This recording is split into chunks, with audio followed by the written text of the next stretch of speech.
Welcome back to Politics Watch JA, your go-to spot for unbiased political analysis and the latest news from the Jamaican political landscape. I am your host, just a normal Jamaican citizen. And today we've got some pretty hot topics to dive into. In today's video, we're critically analyzing a recent statement from the Member of Parliament for Southeast St. Ann, the PNP's Lisa Hanna, who has allegedly referred to the JLP's Robert Morgan, MP for North Central Clarendon, as a gorilla. Now, you know we don't shy away from tough discussions. So we're breaking down what went down and what it really means. Next up, Prime Minister Dr. Andrew Holness has just announced a Title Amnesty Programme aimed at helping those with balances over 150,000 Jamaican dollars. Is this a genuine initiative to help Jamaicans or just another election gimmick? We'll be examining that closely. And finally, the government has announced that it's met its target of delivering 70,000 new housing solutions. The National Housing Trust has reportedly surpassed its assigned mandate of 43,000 units. But are these houses truly affordable and accessible for the average Jamaican? And where's the concrete evidence to back these claims up? So stick around, because today, we're digging deep into these stories and giving you the facts, no spin.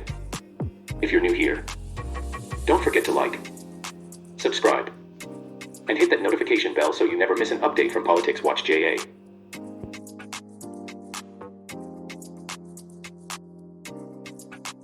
This incident between Lisa Hanna and Robert Morgan is a classic case of a politically charged exchange turning into a viral social media controversy.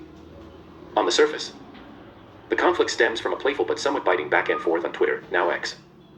But upon deeper inspection, it reveals layers of classism, race, and political dynamics that make the situation much more complex.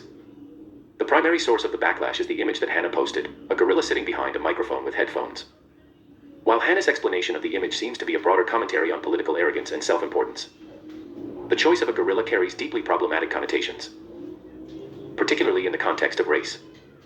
The historical and contemporary racial dynamics that associate black people with monkeys or apes are well documented and have been used as racist stereotypes for centuries. Given that Robert Morgan, the target of Hanna's post, is black, it's hard to ignore the racial undertones of this imagery. Even if Hanna didn't intend this as a racial slur, the optics are jarring, and many on social media saw it as a clear insinuation. In political discourse, such visual cues can often be coded messages, whether intentional or not. The backlash from users who directly tied the image to racism cannot be easily dismissed, and it is a critical point in understanding why the post was so offensive. The argument made by many of her critics is that the image could easily be interpreted as dehumanizing, especially when coupled with the existing stereotype of the angry or irrational black man in politics. The classism accusations likely stem from the tone and context of the exchange between the two MPs. Robert Morgan's original comment about Hanna's perceived lack of understanding about the online toll payment system, as a response to an Observer article, could be seen as a lighthearted jab or mockery of someone from a different socioeconomic class. The implication being that Hanna, a former Miss World and established public figure, might not be tech-savvy enough to appreciate the new system. While Morgan may not have intended to offend, the dismissive tone could be perceived as condescending, particularly from a male colleague in a different political party. Hanna's decision to respond with an image of a gorilla could be interpreted as a pushback against this perceived classism, using the same metaphorical weapon of mockery. However, this response crosses the line for many by shifting from a lighthearted political exchange to an insult based on racial imagery. Hanna's post also delves into political reflection and frustration, especially with her reference to Orwell's Animal Farm. This reference is likely a veiled critique of political arrogance, particularly within Morgan's party, the JLP. The phrase "all animals are equal, but some animals are more equal than others" is a direct nod to the corruption and hypocrisy inherent in authoritarian systems. In this context, Hanna may have been trying to call out what she perceives as the overconfidence and entitlement of Morgan and the JLP, who are currently in power. However, Hanna's own political career has been marred by accusations of elitism, vanity, and a failure to connect with the Jamaican masses, particularly in her pursuit of higher office. The suggestion that Morgan is the one who's arrogant may seem to some as a case of pot calling the kettle black. This feeds into the broader argument that Hanna, by using a racialized insult, is acting out of personal hubris rather than genuine political critique. The reaction on X, formerly Twitter, is an interesting reflection of how politicians' words and actions are scrutinized in real time. Social media, particularly platforms like X, can amplify both public praise and outrage with startling speed. In this case, the backlash was swift and intense, Criticism of Hanna for using racially charged imagery is emblematic of the broader demand for public figures, especially in the political sphere, to act responsibly and with a heightened sense of awareness in their public exchanges. For many users, the issue isn't just the image, but the broader question of how politicians handle criticism and how they engage with each other on public platforms. Should political figures engage in this sort of one-upmanship on social media? Or does this erode the dignity of their office and tarnish public discourse? Hanna's final statements, claiming to be retired and saying, "Not my circus, not my monkey," only add fuel to the fire. They signal not only a desire to distance herself from the political fray but also a possible acknowledgement of the misstep. If Hanna's intent was to remain dignified and detached from political bickering, her actions did not align with that goal. It's also worth noting that she has a history of using social media to air grievances or make pointed remarks, a strategy that has earned her both supporters and detractors in the past. It's possible that her post was a cry of frustration, especially with the Blood poll showing Morgan ahead in the race. However, given that she is a seasoned politician, she should have been more attuned to how such a post could be interpreted in the public eye. A more measured response may have been better suited to the political circumstances. At the heart of the controversy is a clash of personalities and political ideologies, but it also speaks to deeper issues of race, class, and political decorum. While Lisa Hanna's attempt to call out political arrogance may have been well-intended, her choice of imagery and the language used was poorly executed and sparked significant backlash. For many, the incident underscores the need for political figures to be careful in their public expressions, especially in today's highly charged social media environment, where the lines between jest and insult are increasingly hard to discern. Ultimately, this controversy may tarnish Hanna's reputation further, particularly if she doesn't acknowledge the racial and classist undertones of her actions. The Title Amnesty Programme appears to offer genuine benefits to many citizens, particularly those who have been locked out of the formal economy due to small, lingering fees on their land titles. By waiving these fees for balances under Jamaica $150,000, the government is attempting to make land ownership more accessible, which could potentially unlock economic opportunities for individuals who otherwise might be unable to afford the cost of securing their land titles. While the Title Amnesty Programme offers short-term relief, it does not address the root causes of Jamaica's land inequality, such as the lack of affordable housing, land distribution disparities, and the systemic challenges preventing wide-scale access to land for all citizens. The program could help marginalized Jamaicans gain access to secure property rights, which is essential for accessing financing, business opportunities, and wealth building. For many, this could be the key to breaking into the formal economy, which could offer long-term benefits for both individual prosperity and national development. The program is limited in scope, focusing only on those with balances under Jamaica $150,000, and leaves out a significant portion of the population who may have higher outstanding debts. This limited approach means that it does not fundamentally address the broader issues of landlessness and housing insecurity. The initiative could bring real relief to those living in rural areas or among working-class Jamaicans who have been disenfranchised from full economic participation due to the inability to pay off small outstanding debts tied to their land titles. Critics argue that while the initiative may provide relief for some, it falls short of addressing the deeper structural issues in the Jamaican housing market. The lack of affordable housing, particularly for young professionals and low-income Jamaicans, remains a major concern, and a single amnesty will not resolve the systemic problems in the land sector. However, as pointed out by some critics, the timing of the announcement cannot be overlooked. The program's rollout coincides with an election year, suggesting that it could be part of a broader political strategy aimed at boosting the government's image and gaining favor with voters, particularly those in rural areas who are directly impacted by issues of land ownership and economic exclusion. Election year strategy. The comment "you can tell it's an election year" reflects the skepticism of some Jamaicans who view the initiative as politically motivated. In this context, the program might be seen as a strategic ploy to secure votes from disenfranchised voters who have faced barriers in gaining access to property ownership for decades. Populist appeal. By targeting smaller balances, the government is likely hoping to resonate with a large segment of the population, particularly those who are most affected by land inaccessibility. It's a populist measure designed to boost the government's appeal among low-income communities. The program has received mixed reactions from the public. On the one hand, some people have welcomed the initiative as a long-overdue measure, while others remain skeptical about the motivation behind the announcement. While the Title Amnesty Programme may provide short-term relief for those with small balances, Long-term solutions require addressing the underlying systemic issues that restrict access to land and housing in Jamaica. Land reform, including measures to tackle property rights disparities, housing affordability, and equitable land distribution, will need to be a more prominent part of the government's agenda if this program is to have a meaningful impact on the broader Jamaican population.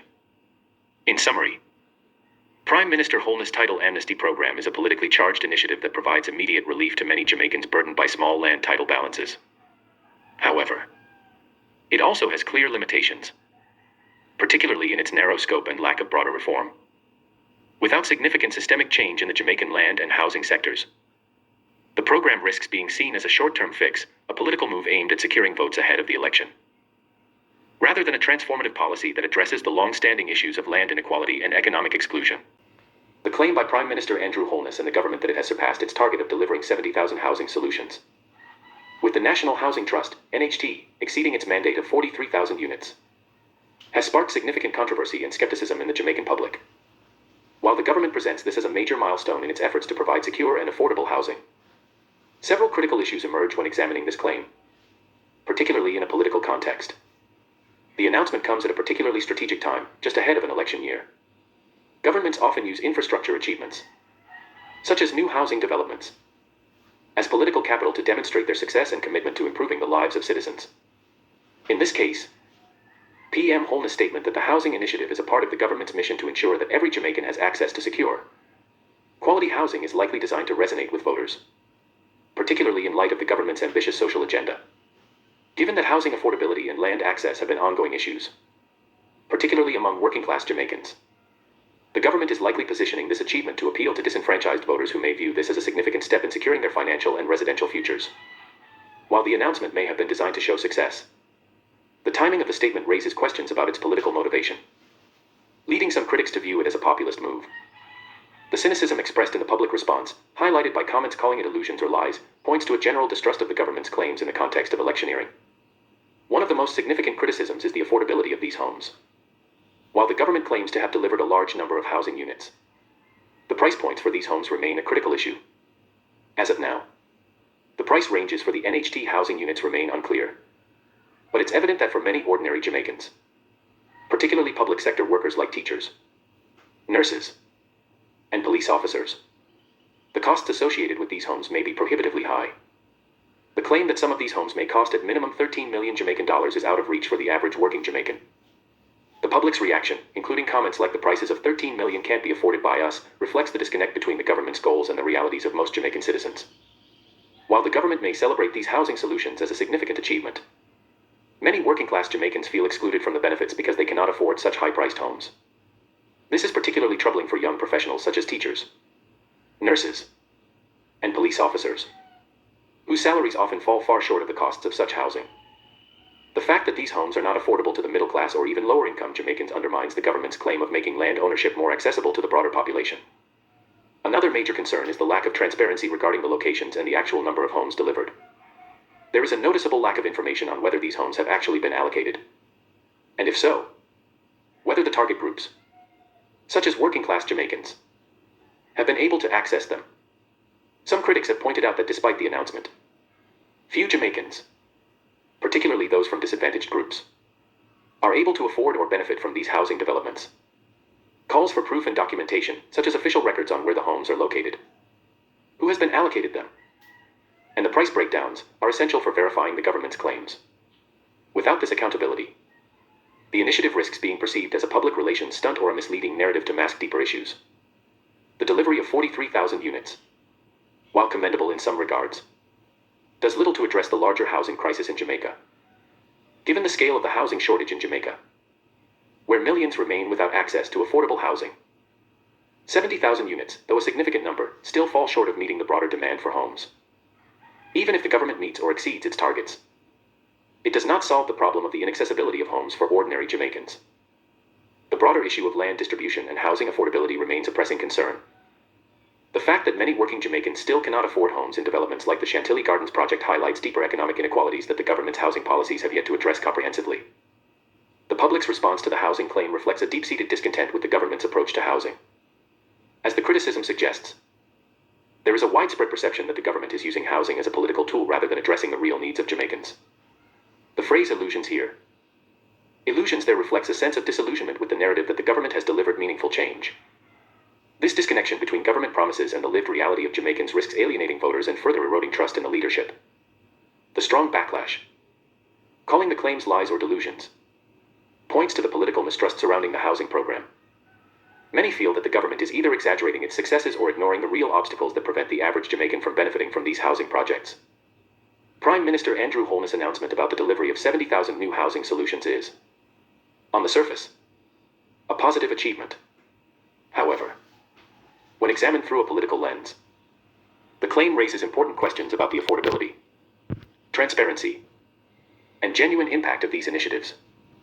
While the government may tout its success, the lack of accessibility for many Jamaicans, the political timing of the announcement, and the absence of verifiable evidence weaken the credibility of the claims. For many, this appears more like an election year strategy rather than a comprehensive solution to Jamaica's deep-rooted housing crisis.